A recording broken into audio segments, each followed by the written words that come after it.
Hi, today we're going to show how to regularly export a Smartsheet sheet as a CSV or something else to connect to another app or API. Like if you want to send every day, you want to send this sheet as a CSV to somebody, either via email, FTP, put it on S3 if you want to back it up. Just a way to fetch this on an automated schedule. So let's start in Smartsheet. I have this basic spreadsheet with cake orders, and it has X number of columns here. What we need to do is we'll go over to Easy CSV and we'll start setting up a new import flow, which will give you a new import page, and you can specify how often we get it fetched. And what we need here is we need a CSV file, or we need to be able to get it on Google Sheets. And so there is no easy export to CSV, so you can either export to Excel and then change that to a CSV and upload that file here to get set up. You can export to Google Sheets, which is what I'm going to do, or you can just type these column names in. If you go over here, type column names, you can type those column names that you care about in here. You're basically just telling Easy CSV what columns of data you want actually part of the flow of sending this data every day or week or month. So let's go back. I'm going to give it to Google Sheets. So I just went here and I exported to Google Sheets, and you'll see here that it's got cake orders now. And you'll see it's just a plain spreadsheet with column names. You'll see that it exported an extra, or I had an empty column here, which I'm going to show you how to ignore. So we'll go over to Easy CSV. Obviously, if you download the XLSX, change that to CSV and upload it here. I'm just going to type in cake order. And this will search my Google Sheets if you've connected your account. I have two. Okay, yep, this one. And we're going to call this Smartsheet cake orders export. Cool. And we're not going to do column 6. We just don't care about empty columns. We'll do next. And we're going to send this as an email. You can upload it to Postgres. You can send it to Zapier as a file. You can send it to FTP. You can do whatever you like. You can append the rows to a Google Sheet. You can have it update Airtable if you want, so if you have the same thing over an Airtable.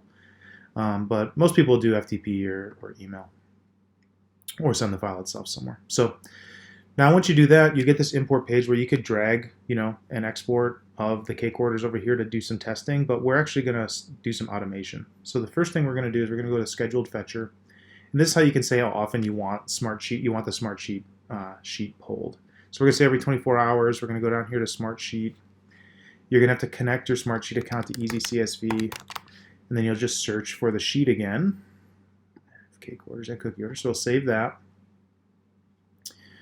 Cool. And so now this is on. So every day it'll pull the sheet. You can click Edit here, and you can turn it off if you'd like.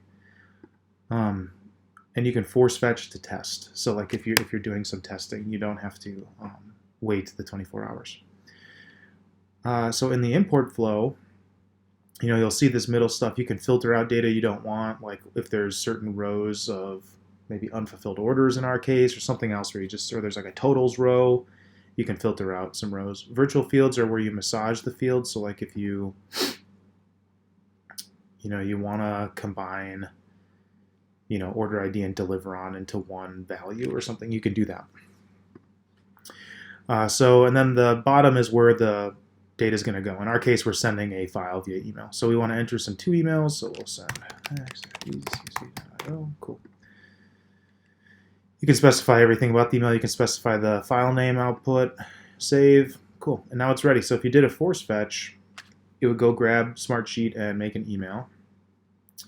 A good filter rule would be like, hey, maybe I want to send the orders I got for cakes to one bakery. I'd filter out all the other bakeries except for one and have a file emailed to that one bakery every day so that they know what the orders are today.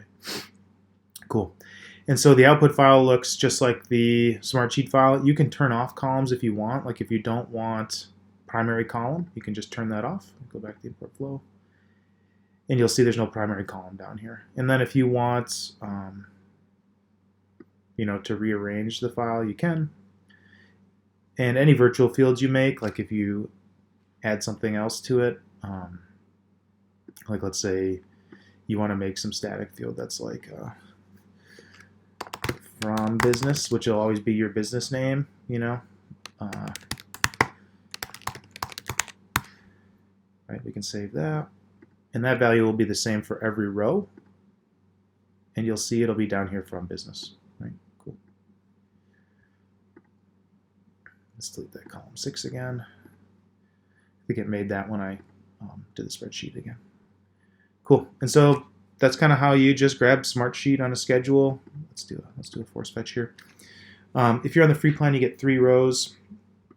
And you'll see after you do a force fetch, every day you'll get a log of, when this was fetched. And then actually in the flow itself, you'll be able to go on the import page and see a record of how it went when it was imported. So in this case, this is the email that I would have gotten with the file attached. If it was going to FTP, it would just send the file to FTP. Cool, and it looks great. Cool, hopefully that helps. That's how you fetch data from Smartsheet and send it somewhere.